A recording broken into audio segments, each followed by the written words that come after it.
महाशिवरात्रि की आप सभी दर्शकों को ढेर सारी शुभकामनाएं। महाशिवरात्रि के दिन विशेष तरीके से आप पूजा कर शिव जी को मनाएंगे, लेकिन आज हम आपके साथ कुछ खास बातें करेंगे। आखिर शिव मंदिर से वो कौन सी वस्तु है जो लेकर आना चाहिए घर। तो पहले हम जानते हैं पूजा कैसे करेंगे। सिंपल तरीके से आप अपने घर में भी कर सकते हैं। संकल्प कीजिए। अब सबसे पहले भगवान गणेश, माँ पार्वती की पूजा करें, फिर नंदीश्वर, वीरभद्र, कार्तिकेय जी का पूजन करें। लेकिन महिलाएं कार्तिकेय जी की पूजा नहीं करेंगी। जब आप शिव जी की पूजा करेंगे ना, तो पहले स्वस्ति पाठ किया जाता है। स्वस्ति न इंद्रो वृद्धश्रवा, स्वस्ति न पूषा विश्ववेता, स्वस्ति न रस्ताक्षु अरिष्टनेमि, स्वस्ति नो बृहस्पति धरधपु। तो इस तरह से आप संकल्प लेकर नवग्रह कलश षोडश माता का पूजन शुरू करें। सबसे पहले हाथ में बिलपत्र और अक्षत लेकर भगवान शिव का ध्यान करें। फिर भगवान शिव का ध्यान करने के बाद आसन, आचमन, स्नान, दही स्नान, घी स्नान, शहद स्नान, शक्कर स्नान शिव जी को करवाएं। फिर जल से स्नान कराएं। इसके बाद एक साथ पंचामृत मिलाकर स्नान कराएं, यानी सब कुछ एक साथ।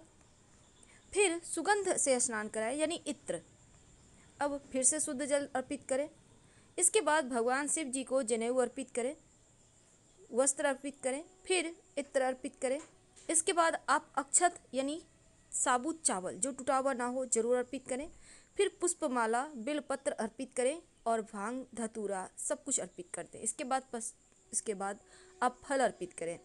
अब हाथ धोकर भगवान भोलेनाथ को नैवेद्य अर्पित करें।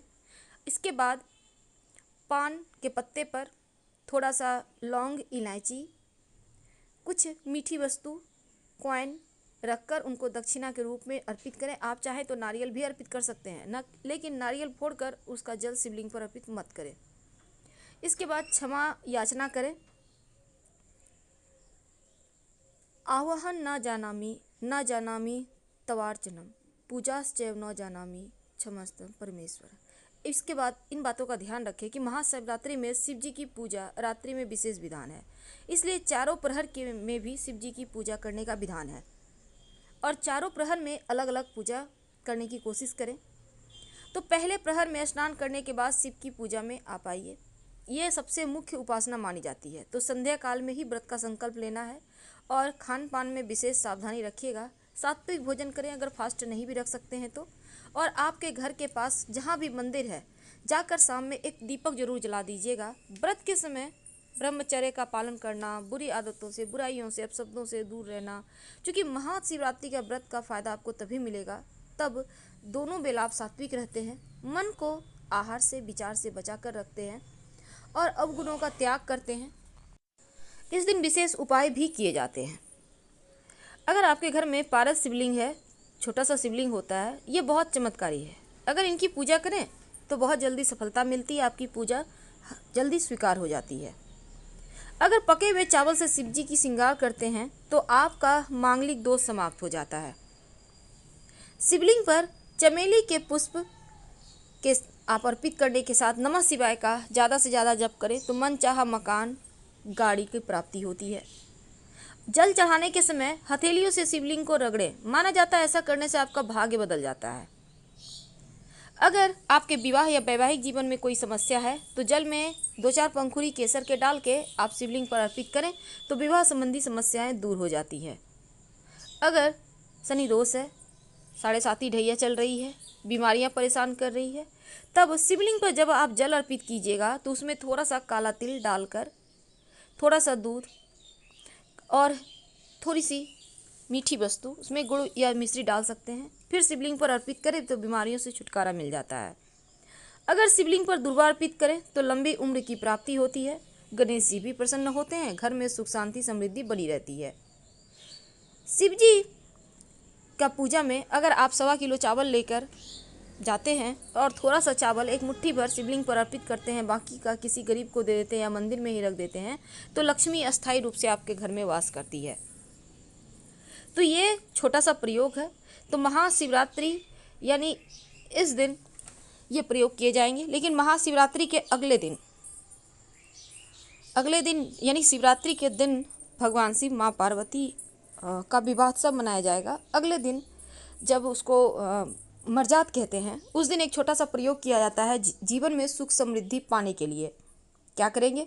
एक कटोरी में पानी लें, अब उसे अपने घर के मंदिर में रखें। इसके बाद वहीं पे बैठ जाएं, नमः शिवाय का जप करें। अब इस पानी की कटोरी को अपने हाथ में लेकर सारी परेशानियों को बोलिए। आपको जो भी परेशानी है, स्वास्थ्य संबंधी परेशानी है, आपकी जॉब नहीं चल रही, नौकरी नहीं मिल रही, बच्चों का विवाह नहीं हो रहा, इसके बाद इस पानी में 3 बार फूंक मारें।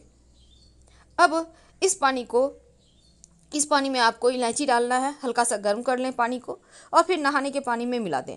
तो ये प्रयोग करने से आपको जीवन के हर कष्ट आपको समझ में आएगा कि वो समाप्त हो गया है।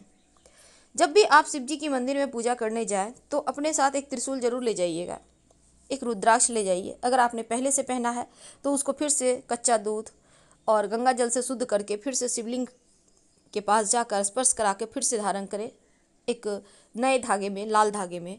तो ऐसा करने से जीवन के परेशानियां समाप्त होती है, सही समय पर सही डिसीजन ले पाते हैं, विवेकवान होते हैं आप। और दूसरी बात, शिव जी के मंदिर में त्रिशूल अर्पित करने का विधान है। अब वैसे तो शिव जी के मंदिर में बहुत सारे त्रिशूल होते हैं, लेकिन त्रिशूल में जो आप ले जाएंगे वो धातु का हो सकता है, चांदी का हो सकता है। वैसे तो शिव जी की पूजा में आप कुछ चीज़ें ऐसी है जो ज़रूर यूज करें। जल, दूध, मिश्री, शहद, चंदन, भांग, घी, चावल, बिलपत्र और आक का पुष्प। ये अर्पित करने से आपके जीवन के हर कष्ट ही दूर हो जाते हैं, जीवन की सारी बाधाएं, समस्याएं समाप्त हो जाती है और आपके जीवन में कोई परेशानी नहीं आती।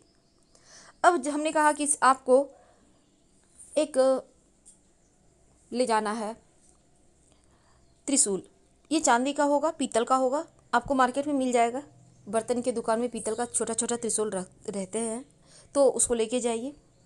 और वहाँ पर जाकर अगर आपका राहु केतु परेशान कर रहा है तो आप चांदी का या तांबा का सांप का जोड़ा बनवाकर भी शिवलिंग पर अर्पित कर सकते हैं। राहु केतु की समस्या से मुक्ति मिलती है। और ये जो त्रिशूल ले जाएंगे शिव जी पर अर्पित कर दीजिएगा। इसके बाद आप उस त्रिशूल को अपने साथ घर ले आए, अपने घर के मुख्य दरवाजे के चौखट में या कहीं ऊपर में ऐसे आप उसको स्थापित कर दें। आप चाहे तो अपने छत पे भी या कहीं पे ऐसे जगह स्थापित करें कि आते जाते लोगों को नजर पड़े। छोटा सा लेना है आपको। ऐसा करने से आपके घर के तंत्र क्रियाएं कभी असर नहीं करेगी, आप लोग स्वस्थ रहेंगे। और अगर आप रुद्राक्ष की माला धारण करना चाहते हैं तो शिवलिंग पर अर्पित करने के बाद उसको गले में धारण कर लें। बस ध्यान रखना है कि रात में सोने के पहले खोल दें। जब भी नॉनवेज वगैरह खाएं तब खोल के रख दीजिएगा, तभी आपको इसके पूरे बेनिफिट मिलेंगे। शिव मंदिर से जब आप उन्हें जाइएगा जल अर्पित करने के लिए तो शिवलिंग से नीर जरूर ले आइएगा। नीर वही जो शिव जी के शिवलिंग पर आप अर्पित करते हैं, तो वहाँ पर एक पात्र लगा दें जो बहता हुआ है, या फिर अपने हाथों के सहारे थोड़े से उठा कर ले आए।